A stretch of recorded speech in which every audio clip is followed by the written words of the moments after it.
parte, veamos cómo la colocación obligatoria y retroactiva opera contra la libre competencia, es contraria a la libre competencia. Primero, desincentiva la inversión. ¿Por qué razón? Porque evidentemente frente a un determinado operador que entra al mercado deberá preguntarse, primero, ¿invierto en una red? Si resulta que voy a invertir en esa red para que otro operador llegue y la ocupe a cambio de una determinada remuneración en forma forzosa, o bien mejor espero que otro haga la inversión y ocupo esa infraestructura a un precio menor. Y eso evidentemente produce, ¿no es cierto?, una dilación y un retardo en la inversión y un desincentivo muy potente en la inversión. Recordemos lo que se decía, ¿no es cierto?, el juez Scalia cuando redacta el fallo Verizon con Trinco, el año 2004, ¿no es cierto? Dice, justamente en materia de telecomunicaciones, un factor que determina la competitividad o la diferenciación de un determinado operador respecto de otro es cómo desarrolla su infraestructura, cuáles las tecnologías que le agrega a esa estructura. Y el hecho, ¿no es cierto?, de poner esa estructura, esa infraestructura a disposición del otro, pugna con la libre competencia, porque es el factor diferenciador y eso es lo que incentiva la innovación. Por otra parte, también es negativo contra la libre es pernicioso desde el punto de vista de la libre competencia porque termina con la competencia por cobertura. Si efectivamente todos vamos a ocupar, ¿no es cierto?, los mismos emplazamientos, al final vamos a tener una red que se va a equiparar y sabemos que hay un gran diferenciador desde el punto de vista competitivo entre las compañías que es la cobertura. Por otra parte, también este proyecto de ley establece, ¿no es cierto?, algo bastante curioso, que cuando uno construya una determinada infraestructura, un soporte de antena, deberá construirla pensando en que tiene que dejarle un espacio a otro operador. O sea, le está pidiendo, el proyecto de ley le está pidiendo, ¿no es cierto?, a los operadores que sobreinviertan y eso transforma en un verdadero impuesto a la inversión. Yo no conozco otro rubro en los cuales se dé una situación como esta. Y ahí, en definitiva, se le está generando una opción gratis a un tercero, ¿no es cierto?, de ver si ocupa o no esta infraestructura. Y, muy importante, hay otra norma bastante que claramente es contra la libre competencia en el proyecto de ley, que establece, en aquellos casos que un determinado operador se colocalizó con otro, el operador que es dueño de la infraestructura deberá, con un año de anticipación, si es que quiere instalar una nueva tecnología, avisarle a ese otro operador para que salga de esta infraestructura. Entonces, por una parte, claramente mata la innovación. Estamos en el mercado de la telefonía móvil. El gran diferenciador entre las compañías es quién llega primero con los servicios, quién llega primero con la tecnología. Y si resulta que un operador le tiene que avisar al otro con un año de anticipación para que salga de esta infraestructura, evidentemente la dinámica competitiva no soporta un año. De manera tal de que lo que estamos haciendo con este tipo de normas y con este tipo de colocación obligatoria es matar la innovación, que es justamente lo que persigue el desarrollo en el mercado, justamente lo que hace que se desarrollen los mercados de telecomunicaciones. Y por otra parte, además, obliga a decirle al competidor, que va a ser el que va a estar instalado en esa infraestructura, que debe proceder, ¿no es cierto?, que le va a develar que tengo que instalar una nueva tecnología. Por ejemplo, si hoy día uno tiene una instalación 3G y posteriormente hay que desarrollar o ir a la nueva tecnología que es 4G, con un año de anticipación habrá que develarle al competidor que uno va a instalar 4G. Y eso parece totalmente contradictorio con todo lo que señala la propia directiva de la Unión Europea y el propio tribunal, ¿no es cierto?, en la guerra del plasma, cuando señala que la incertidumbre acerca de cuáles son los planes de expansión o qué es lo que va a hacer el competidor es lo que permite que exista, ¿no es cierto?, competencia. Si evidentemente se elimina esa incertidumbre, se daña fuertemente la competencia. Y por otra parte, ¿no es cierto?, ya vimos cómo en el fondo el proyecto de ley transforma las antenas en facilidades esenciales cuando no lo son. Vimos que todos los operadores al año, ¿no es cierto?, instalan 250 antenas, hay distintas ubicaciones para cubrir un mismo punto, hay una tendencia, ¿no es cierto?, a instalar soportes de bajo impacto, y claramente es una infraestructura que es replicable a un costo razonable. Y además, el propio tribunal lo señaló, no constituye la instalación de antenas una facilidad esencial. Y en todo caso, se debe ser un análisis caso a caso que realizarse en forma ex post. Genera incentivos para conductas estratégicas de parte de operadores. El proyecto de ley establece por una parte que un determinado operador puede solicitar la colocalización, pero finalmente podría no ocuparla y eso podría transformarse en un mecanismo para bloquear a los otros operadores.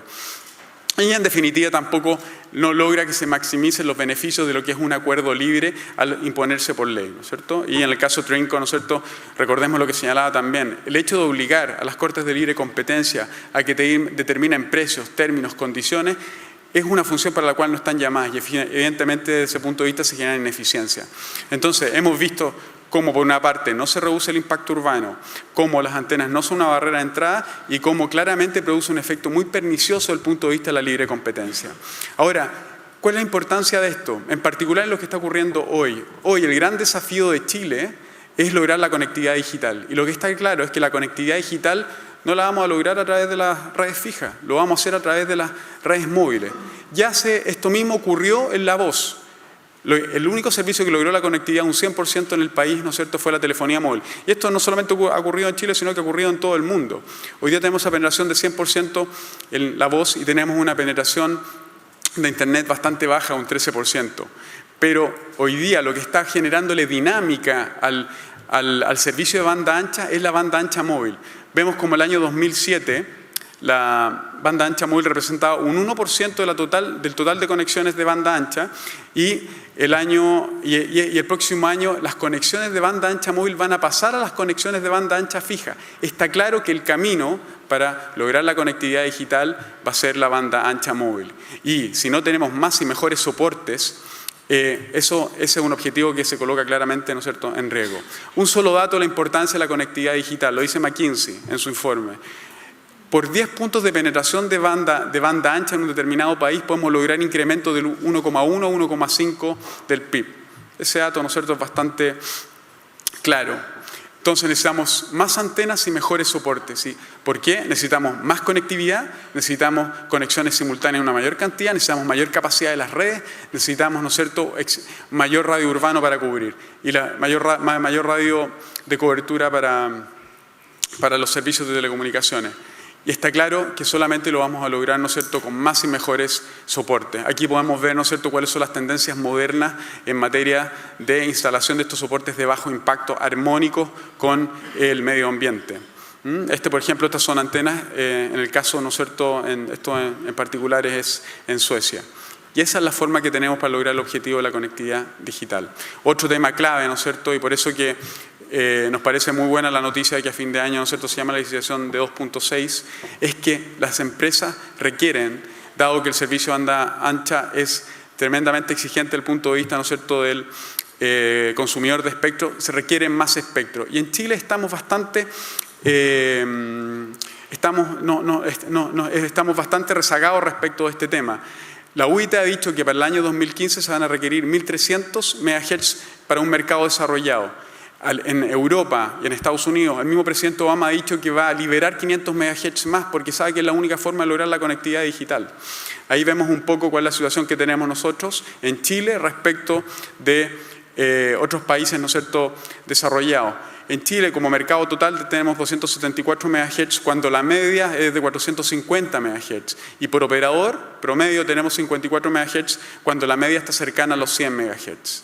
Entonces, ahí tenemos dos elementos claves para lograr la conectividad digital. Entonces, en definitiva, ¿cómo desarrollamos el mercado de la telefonía móvil? ¿Cómo desarrollamos el mercado de la banda ancha móvil? ¿A través de la competencia de redes o a través de la compartición de redes? Está claro, ¿no es cierto?, que es a partir de la competencia de redes. Y esto además está confirmado por lo que ha sido la experiencia comparada. Recordemos, ¿no es cierto?, el fallo de minoría el año 99, citábamos, ¿no es cierto?, al juez Breyer. En el caso de AT&T con Iowa Utility Board. Él dice algo súper interesante, ya el año 99 dice, las normas de la FCC están obligando a un determinado operador que tiene pares de cobre a entregárselo a otro operador y arrendárselo, siendo que sería mucho más eficiente que este otro operador desarrollara una red inalámbrica, que sería mucho más barata y sería más eficiente. Sin embargo, las normas de la FCC obligan a arrendar. ¿Qué es lo que ocurre con esto? Esto lo que genera es un desincentivo de la inversión y estamos matando la posibilidad de desarrollar innovación desde el punto de vista tecnológico. Entonces, el juez Breyer dice, ¿qué queremos desarrollar? ¿Una comunidad universal de redes o una competencia universal? ¿Qué es mejor para el mercado? Sin duda la competencia universal. Y el caso en Estados Unidos, a partir del cual se cambia la posición de la FCC en esta materia, incluso aquí estamos hablando de mercados dominantes como los de la telefonía fija, es la sentencia de la Corte Suprema en caso Verizon Communications con Trinco del año 2004. Aquí en una primera instancia, ¿no es cierto?, se le había ordenado a Verizon entregar, ¿no es cierto?, infraestructura a Trinco y porque había sido condenado de acuerdo a la Telecom Act, la Sherman Act. Sin embargo, la Corte Suprema revierte ese fallo y establece en definitiva, que un concepto bien importante, y aquí recordemos que es el juez Scalia el que redacta este fallo, dice: ¿por qué se le va a obligar a una empresa cuyo diferenciador es justamente el desarrollo de una determinada infraestructura o de una determinada red a entregárselo a su competidor? Eso pugna con la libre competencia. ¿Por qué? Porque desincentiva las inversiones y mata la innovación. Está, ¿no es cierto?, el test de Hausmann-Siak, que señala claramente que no se pueden desarrollar, ¿no es cierto?, solamente en un mercado. No se puede aplicar la desagregación o la compartición forzosa de elementos de red cuando estamos frente, sino a un mercado dominante o monopólico, no un mercado competitivo. Y en definitiva la FCC, ¿no es cierto?, ha seguido esa línea, incluso como consecuencia del fallo Trinco, dejó sin efecto, ¿no es cierto?, y prohibió expresamente la desagregación o compartición forzosa de elementos de red en dos mercados, el de la telefonía móvil y el de larga distancia. ¿Por qué? Porque eran mercados de carácter competitivo. Y aquí estoy ya cerrando la presentación, ¿no es cierto? Bueno, y en definitiva, sí, en Estados Unidos se promueve la colocalización porque se considera, ¿no es cierto?, que es eficiente, pero siempre en términos voluntarios. Y muy importante lo que acaba de decir, ¿no es cierto?, el señor ministro. En Estados Unidos hay un ejemplo, los operadores de infraestructura, es una empresa vigorosa y un negocio vigoroso. Y también creemos que va a ser una fórmula muy positiva para el país para poder desarrollar, ¿no es cierto?, la colocalización, pero siempre en términos voluntarios. Y un poco yendo, ¿no es cierto?, al derecho europeo, que en términos generales recordemos que la Unión Europea en un principio, como no le parecía el acercamiento que existía entre los operadores que podía generar comportamientos colusivos, prohibía la colocalización y la compartición forzosa. Sin embargo, posteriormente apelaron los operadores porque sí querían desarrollar una colocalización voluntaria, especialmente en zonas rurales, que era más, en que evidentemente ir a zonas rurales era más caro ir solo, y en definitiva sí en Europa, ¿no es cierto?, se ha potenciado lo que es la colocalización voluntaria. Y ahí hay algunos ejemplos, como vemos prácticamente que en todos los países lo que se ha desarrollado la colocalización voluntaria. Y al igual que en Latinoamérica hay una excepción que es Brasil, que sí se establece una colocalización obligatoria, pero lo importante es que nunca es retroactiva, como sí lo establece el proyecto de ley chileno, que no conozco otro caso en el cual sea una situación como esa. Entonces, sí, estamos en una colocalización voluntaria y no obligatoria, debe existir reciprocidad, pero jamás debe ser retroactiva. Y además, ¿no es cierto?, quizás no es el momento para ver este tema, pero claramente el proyecto de ley, desde el punto de vista de la colocalización obligatoria y retroactiva, es inconstitucional, afecta el derecho a desarrollar una actividad económica, afecta el derecho de propiedad, afecta la igualdad ante la ley, y hay importantes juristas, ¿no es cierto?, que han emitido informes en derecho al respecto. Y solamente cerrando, podemos decir claramente, ¿no es cierto?, que este proyecto de ley, al establecer la colocalización obligatoria y retroactiva, en vez de reducir el impacto urbano, lo va a aumentar, o sea, es muy negativo desde ese punto de vista. Genera prácticas contrarias a la libre competencia, afecta desincentiva la inversión, afecta la competencia por cobertura, se traduce, mata y afecta la innovación y el desarrollo de las nuevas tecnologías, y genera, ¿no es cierto?, califica ex ante a una antena de telefonía móvil como una facilidad esencial y podría generar conductas oportunistas de los operadores. Y además, ¿no es cierto?, de todo esto es inconstitucional. Por eso, sí a la colocalización, pero a la colocalización voluntaria, que es la que potencia la competitividad en un mercado competitivo como el de la telefonía móvil. Sí a los operadores de infraestructura, que van a potenciar más aún la competencia en el mercado y va a ser la gran importancia que tienen estos operadores, que en el origen se dimensionan sus estructuras para compartirse con otros operadores. Vimos lo que pasa en el derecho comparado y la experiencia comparada, en que sí se fomenta la colocalización obligatoria. Se fomenta la colocalización voluntaria, no la obligatoria, y jamás retroactiva. Listo. Y cerrando, finalmente, lo importante, termino aquí, Cristóbal, pero jamás la colocalización puede ser retroactiva. Entonces, lo importante, no colocar en riesgo el gran objetivo país, que es la conectividad digital. Por eso, hay que verlo bien, pero ¿cuál es el interés del país? ¿No es cierto? Recordando al juez Breyer, el que señala, ¿qué es lo que queremos? ¿Cómo fomentamos la libre competencia en un mercado competitivo como la telefonía móvil? ¿Generando competencia de redes o generando una comunidad de redes? Muchas gracias. Muchas gracias.